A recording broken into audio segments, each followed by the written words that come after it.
This is Channels Television. You've been watching the flag-off of the Labour Party's presidential campaign in Lafia, Nasarawa State. Please stay tuned as we continue with our other programming for the day.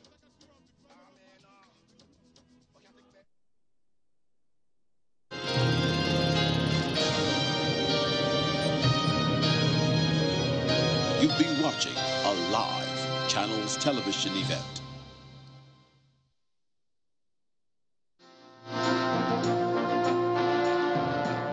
The Independent National Electoral Commission to publish preliminary voter register in November.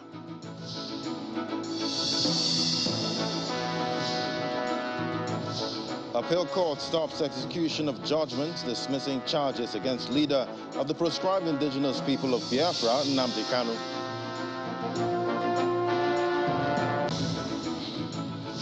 Plus, Rishi Sunak officially takes over as Britain's Prime Minister.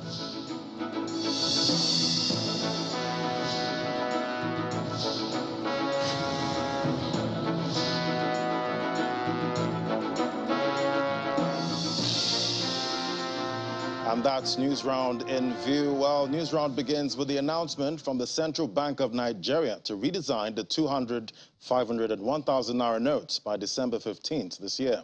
CBN Governor Godwin Emefiele made the comment during a press conference in Abuja. Says the current notes will continue to serve as legal tender until January 31st, 2023. Inflation and liquidity in circulation is top on the mind of the CBN governor as he calls for this special press conference. Over 20 years after the introduction, the Apex Bank is announcing a redesigning of the nation's currency. The management of the CBN has sought and obtained the approval of President Muhammadu Buhari to redesign, produce, release, and circulate new series of banknotes at 200 naira, 500 naira, and 1,000 naira levels. In line with this approval, we have finalized arrangements for the new currency to begin circulation from December 15, 2022, after its launch by President Muhammadu Buhari. The new and existing currencies shall remain legal tender and circulate together until January 31, 2023, when the existing currencies shall cease to be legal tender. In response to the expansion in economic activities, the bank introduced the 100 naira note in December 1999, the 200 naira note was introduced in November 2000, the 500 naira note was introduced in April 2001, while the 1,000 naira note was introduced in October 2005. This time, the bank is taking this step to take control of the currency in circulation. To be more specific, as at the end of September 2022, available data at the CBN indicate that 2.73 trillion naira out of the 3.23 trillion naira currency in circulation was outside the vaults of commercial banks across the country and supposedly held by members of the public. The preceding years have seen lower denominations undergo several redesigning, while an attempt by former governor of the Central Bank of Nigeria, Mr. Lamido Sanusi, to redesign the higher denomination in August 2012 did not yield any result. According to the CBN governor, the initiative will help address some of the nation's security threats, especially kidnapping and terrorism, as he believes that terrorists and kidnappers capitalize on the large excess of money to carry out the nefarious activities.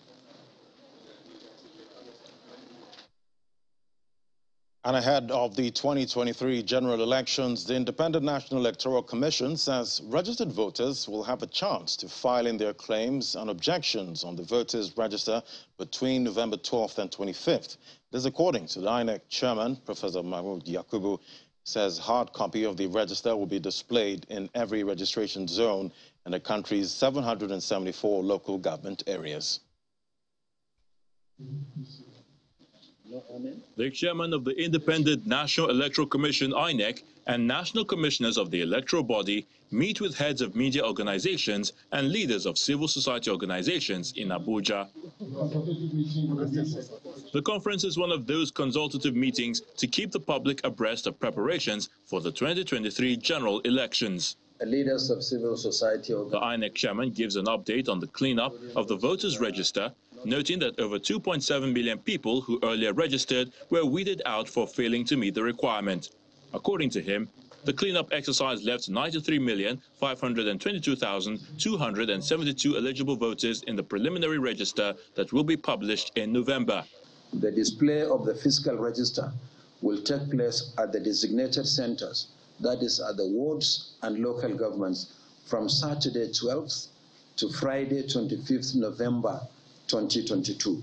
I would like to appeal to all Nigerians to seize the opportunity of the display to scrutinize the list and help us to clean it further so that the final register of voters for the 2023 general election can be compiled and published.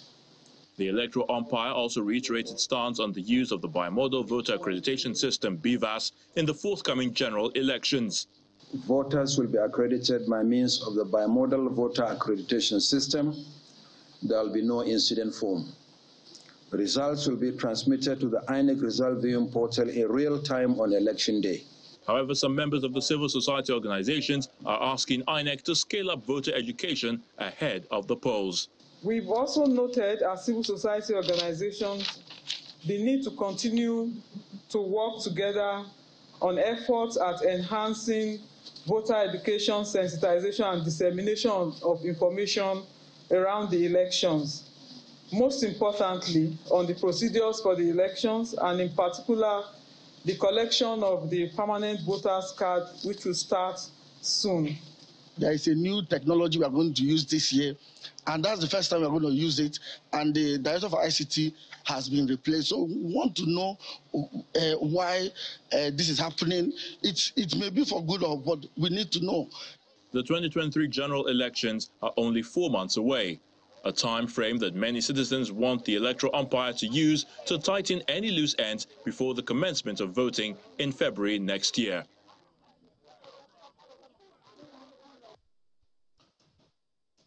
And frosty relationships between presidents and their deputies on one hand and state governors and their deputies on another is not unusual in the political landscape. A former president of Nigeria, Dr. Goodluck Jonathan, is however preferring what he believes will address the problem.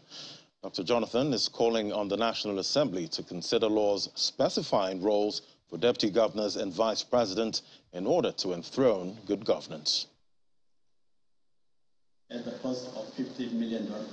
The hall of the NAF Conference Center in Abuja is filled to capacity as friends of the Kanu State Governor, Abdullahi Ganduje, across political divides, gather for the launch of his new book, which x-rays the frosty relationship between governors and their deputies, titled Deputizing and Governance in Nigeria. Former President Dr. Goodluck Jonathan chairs the occasion, and he begins the conversation by making a case for clearly defined roles for deputy governors, a position he once occupied in Bayelsa State. The issue of conflict between deputy governors and governors is actually something that we all need to ponder. I remember when we were elected in 1999, there are some states that the relationship between the elected governor, those are governor-elect and deputy governor-elect, become frosty even before the inauguration. So to me, I'm thinking that National Assembly should look at it, or Nigerians, it's beyond the National Assembly, because the issue of electing political leaders, it's just that our constitution don't have the provision for a referendum. In other countries where the constitutions have provision for referendum, it's good to have a referendum. Probably it's better for the vice president, for you to qualify to run for the primaries as a governorship candidate, you should run with your deputy. This not-so-rosy relationship between state governors and their deputies is not new to Nigeria's governance structure, a situation the author believes creates an unnecessary strain. The history of relationships between some governors and their deputies in Nigeria since the Second Republic has been that of disloyalty, envy, betrayal, mistrust, ambition, sidelining, political and financial suffocation. Other speakers share their views on this issue. To deliver this mandate successfully through good democratic governance, delegation of authority, decentralization or devolution of power, partnership, and teamwork. On his part, the Vice President, Professor Yemi Osinbajo, describes himself as the most fortunate public official as he harps on the need for absolute loyalty by elected officials. And I think personally I've been more fortunate than others in my relationship with my principal, with Mr. President. And I believe he also genuinely believes in the role of the Vice President. When he was leaving on medical leave, the second time, I think first or second time, he said to me, when I told him that I was going to send him a few things that were outstanding, which I was meant to send to him, he said to me, he said, I don't want you to send me anything at all. It's your job now. Just make sure you do a good job. One thing that resonates here is the need for a smoother relationship amongst elected officials in order to sustain Nigeria's democracy. And leader of the proscribed indigenous people of Biafra, Nnamdi Kanu, will remain in DSS custody until the determination of the federal government's appeal against the discharge on the 13th of October. This followed the ruling by the Court of Appeal in Abuja, which upheld the federal government's stay of execution of its own judgment, which dismissed the 7-count charge preferred against Mr. Kanu on terrorism charges. The leader of the indigenous people of Biafra, Mr. Nnamdi Kanu, will have to remain in the custody of the Department of State Services, pending the hearing and determination of the federal government's appeal at the Supreme Court, which is challenging the October 13th judgment that had released him. This development follows the decision of the Court of Appeal that upheld the application of the federal government for stay of execution of the said judgment.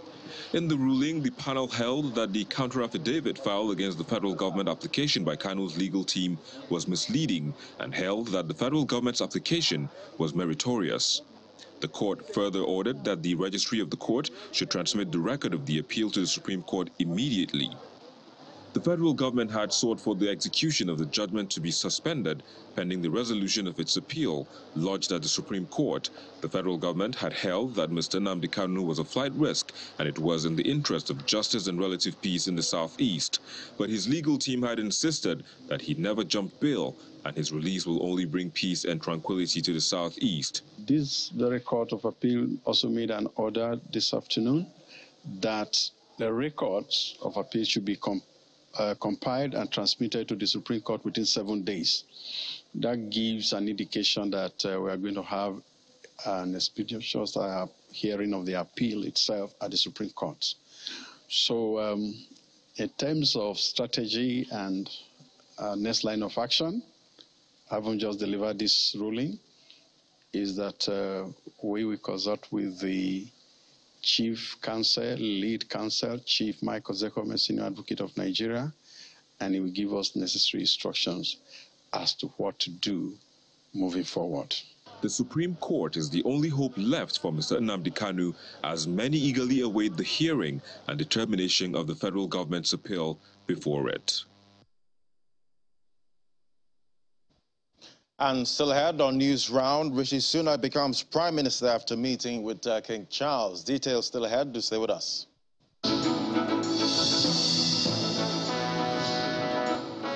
Welcome back to watching News Round live on Channels Television. Well, the Managing Director of Nigerian Ports Authority, Mr. Mohammed Koko, says rogue vessels like those used to steal crude oil in the country turn off the automatic identification system to avoid detection on Nigerian waters. He made the comment while addressing State House correspondents at the weekly ministerial briefing in Abuja.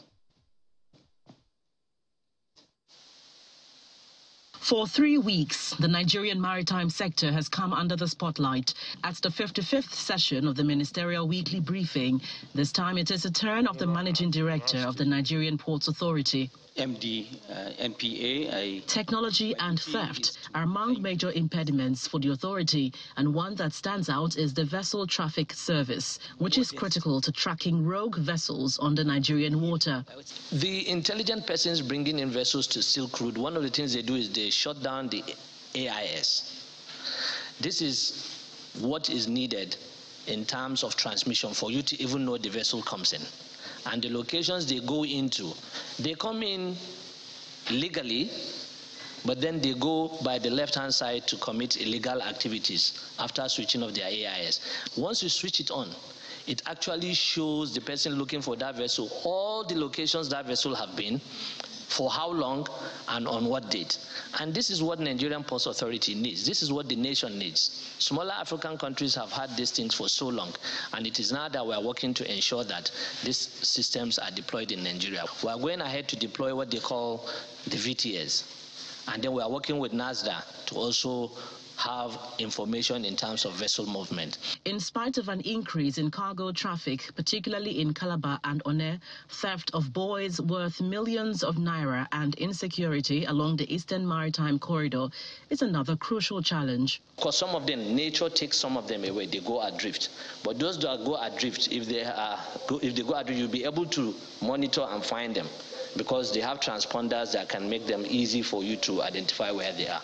So, but some of them mostly are stolen and turned to scraps, and that has affected navigation in those channels, and it had made it difficult for vessels to operate in those locations. According to him, the Nigerian Ports Authority has managed to rake in more revenue in an upward trend. Between January and September 2022 alone, the authority raked in 259 billion naira as revenue. From the presidential villa, Gloria Umezuke, Channels Television News. Meanwhile, the National Emergency Management Agency, in collaboration with the Air Force, has commenced the airlift of relief materials to Rivers and Bayelsa states affected by the ongoing flood disaster in parts of the country. The reason why we are airlifting is because there is no access roads now to these states. And hence the need for also collaborate with Nigerian Air Force to lift this relief material. An Air Force plane waiting on the tarmac of the Benin airport to airlift relief materials to Rivers and Bayelsa states for distribution to those affected by the flood disaster. Operations from the Edo State Office of NEMA commenced on Tuesday to lift non-food relief materials with support from the Air Force, as roads in the affected states are inaccessible.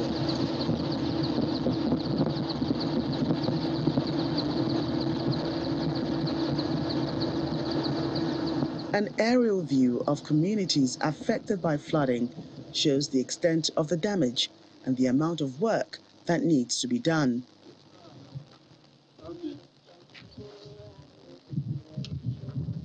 On the ground, it's a beehive of activities at the Port Harcourt International Airport.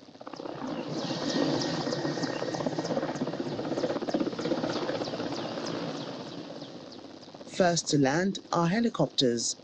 Then comes the heavy-duty C-130 cargo plane, bringing in NEMA's much-needed supplies from Benin City, the Edo State capital. These are immediately transferred to other transport aircraft, and the fully loaded choppers take off for Igbogene Bayelsa on one of multiple daily flights between both states. So far, we have lifted over 3,000 bags of rice. We are currently lifting about 1,200 bags of beans and other relief supplies. Overall, the effort of the Nigerian Air Force is part of the immediate aid to civil authorities in times of crisis like this that the Nigerian Air Force is mandated to undertake as part of their constitutional duties. At the Igbogene airstrip, the materials are formally handed over to the Bayelsa State Emergency Management Agency before they are offloaded. Then the team proceeds to the Oxbow Lake IDP camp for inspection. We are very, very grateful to NEMA for this good gesture, though these things are coming quite late. We've been suffering for some time. You are all aware of the Bayelsa situation. Secondly, we are grateful to the Nigerian Air Force, the Chief of Air Staff. I can recall 2018 flood. The Air Force came with a great medical team here right in Egbogeneye, helped and cured several of our persons who were affected by the flood. The stark reality of the situation is explained by the camp controller, who paints a grim picture of the condition she and other internally displaced persons face. NAMA should help us because there is post-flood crisis. This is just the flood season. After the flood, people will move back to their various homes. We need things that we can use to fumigate places. They have given us a very good food and medical treatment. The Nigerian Air Force Base in Yenagua, the capital of Bayelsa State, is also completely taken over by flood. Officers and men have to walk through water to attend to their daily security duties.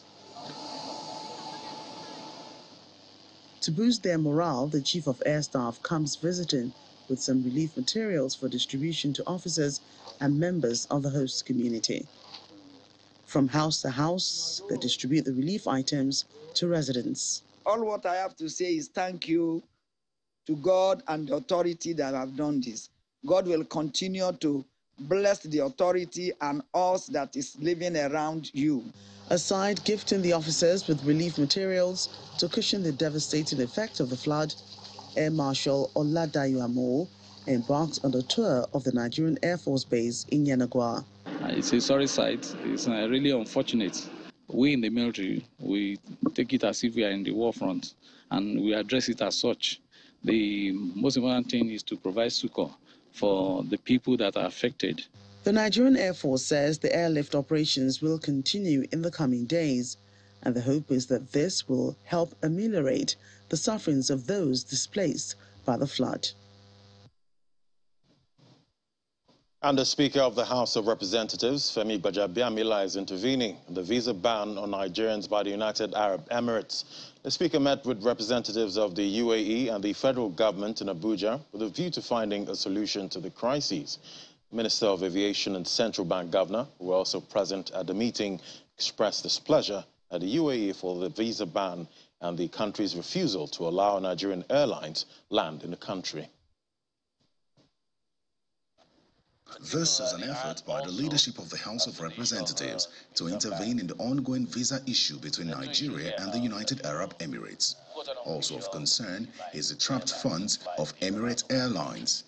If the visa ban is connected in any way, shape or form to the issue of repatriated funds, that is the most nauseating thing I've ever heard. We will sit at the table with the government of Dubai and let them know that Nigeria is not a country that you can toy with. For several years, decades, we've been making a lot of kill on the Nigerian markets. And now we're in a very serious crisis as a nation, economically. And it shows this time, the country has not said they're not going to pay you. The country is paying. It shows this particular time. Is this the way to pay back? Both the Minister of Aviation and the Central Bank Governor are upset by the decision of the UAE to ban Nigerian airlines from coming into the country, as well as the timing of the decision. Every country, every airline will threaten Nigeria. We will not fly to Nigeria again. We're not giving Nigeria a visa. We won't do our operations. Please. Countries have been shut completely, and they did well. You cannot be flying 21 landings into Nigeria, and yet a Nigerian airline cannot fly even one into your country. Those airlines, they want to fly into your country. You are making life difficult for the country, just taking advantage of a country of over 200 million people. We have, as per our record, as reported with the airlines, 700 million of dollars of airline fund blocked in Nigeria. Apart from Ghana, where we have $8 million of airline money blocked, no single other West African country has a dime of airline money blocked. The meeting ends without a resolution, but a commitment by the International Air Transport Association to communicate the outcome of the meeting to its members and report back to the House leadership. Terry Ikumi, Channels Television News. And finally on News Round, Rishi Sunak has now been appointed the Prime Minister of Britain following his audience with His Majesty King Charles III of England. In his first address to the nation, Sunak said economic stability is at the heart of his mandate for the British people as he promised to earn their trust. Sunak emerged after the resignation of Liz Truss, who lasted as Prime Minister for less than 50 days, the shortest in the nation's history. She resigned following policy mistakes.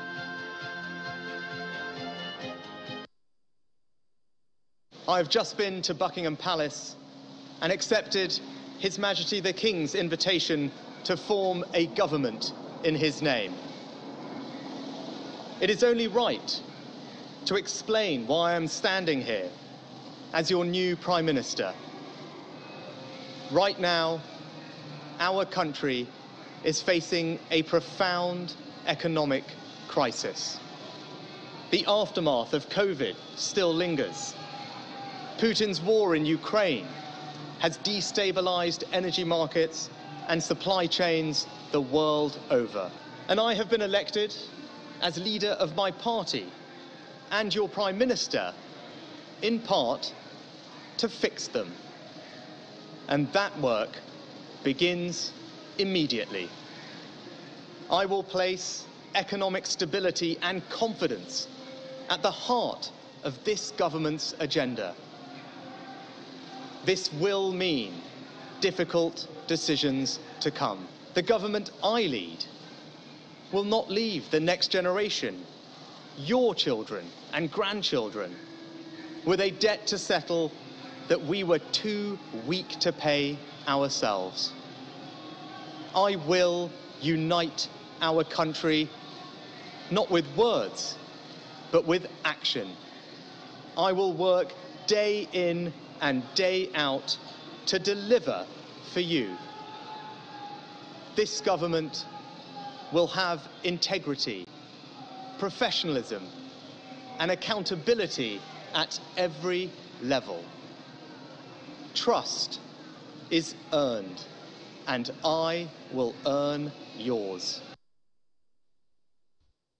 And that's News Round for the week. Thank you for watching. I'm Ladi Williams. Bye for now.